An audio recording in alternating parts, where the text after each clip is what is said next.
నిన్న 14న గొందిపట్ల గ్రామంలో ఆల్కహాలిస్ ఫ్యాక్టరీ పక్కన తాము కొత్తగా విస్తరించబోతున్న పీటీఎఫ్ఈ రసాయన ఉత్పత్తులకు సంబంధించి ప్రజాభిప్రాయ సేకరణ సందర్భంగా ప్రజా సంఘాలపై పోలీసుల సమక్షంలో గత ప్రైవేటు గుండాల చేత దాడి చేయడానికి సిపిఎం జిల్లా కార్యదర్శి తీవ్రంగా ఖండించారు.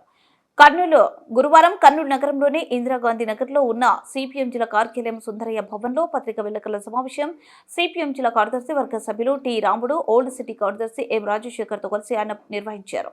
ఈ సందర్భంగా ఆయన మాట్లాడారు. ఒకవైపు శాస్త్రవేత్తలు, ప్రజా సంఘాలు, పర్యావరణ అభిమానులు, ప్రజలు ముక్త కంఠంతో పీటీఎఫ్ ఈ తయారీ వల్ల ప్రజల ప్రాణాలు ప్రమాదంలో పడతాయని చెబుతున్న దాన్ని నివృత్తి చేయకుండా ప్రజాభిప్రాయ సేకరణ కార్యక్రమంలోనే భిన్నాభిప్రాయ గొంతులు నొక్కించారంటే కేవలం తన అధికార ఆర్థిక మతంతో ప్రజలను సవాలుగా మార్చి తన పెట్టుబడిని పెంచుకునే ప్రయత్నం చేస్తున్నారన్నారు. ప్రజాస్వామ్య దేశంలో ఒక ప్రజాస్వామ్య పద్ధతిలో ఉండాల్సినటువంటి పద్ధతి ఏమీ అక్కడ జరగలేదనేది సిపిఎం పార్టీగా మేము చెప్పదలుచుకున్నాం. చాలా బాధాకరమైంది. ప్రజాభిప్రాయ సేకరణ కోసం వెళ్ళిన వాళ్ళను తమ ప్రైవేట్ సంఘంతో దాడి చేయించే కార్యక్రమం టీజీవీతో చేపట్టడం అనేది ఆయన స్థాయికి తగింది కాదని చెప్పేసి పార్టీగా విమర్శిస్తున్నాం.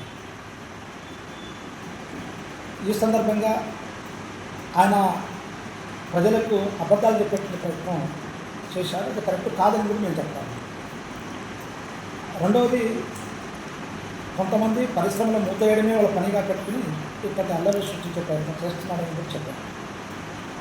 నేను ఈ వేదిక ద్వారా సిపిఎం పార్టీ జిల్లా కమిటీగా మేము ఛాలెంజ్ చేస్తున్నాం. కర్నూలులోనే కాదు, ఈ దేశంలో ఎక్కడైనా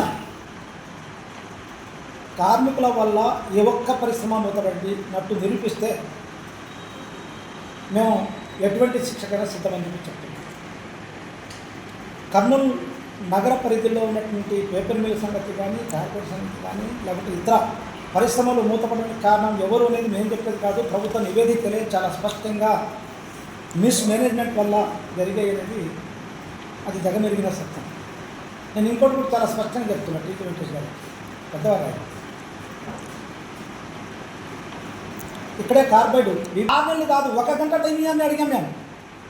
ఆడ పోయినట్టు వాళ్ళు చాలామంది అయ్యా మేము వివరిస్తాం, పొల్యూషన్ బోర్డు ఉంది, లేదు శాస్త్రవేత్తలు ఉన్నారు, వాళ్ళు చెప్తారు, మేము దాంట్లో నిపుణులం కాదు, లేదు ప్రజాస్వామ్యంలో ఉన్నటువంటి ప్రజా సంఘాల నాయకులు నిపుణులు కాదు.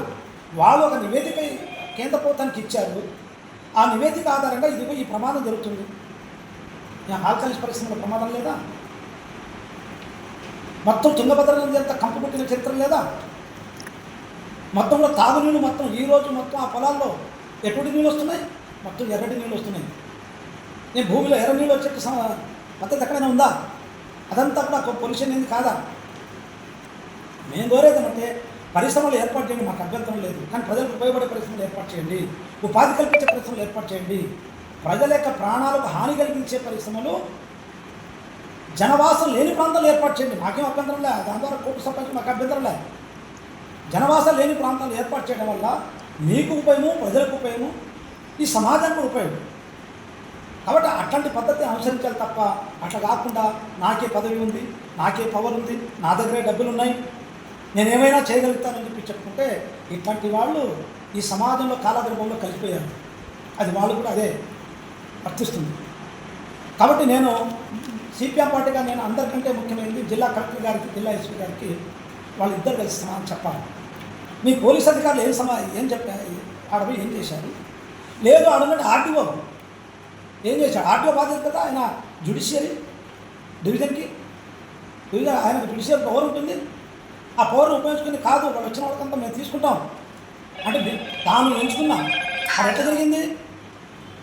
ఎవరైతే సెలెక్ట్ చేయబడి స్క్రిప్ట్ రాయబడి ఆడొచ్చి చదివిన వాళ్ళకి మాత్రం అనుమతి.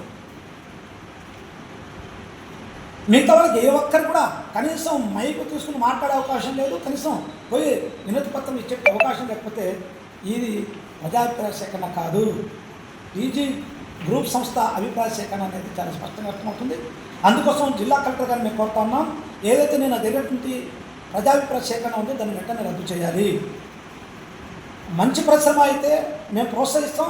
సునాయాటంలో అభిప్రాయ సేకరణ చేయండి, సైంటిస్టులు రప్పించండి, వాళ్ళు వివరణ ఇవ్వమనండి, ఎవరికి అభ్యంతరం లేదు.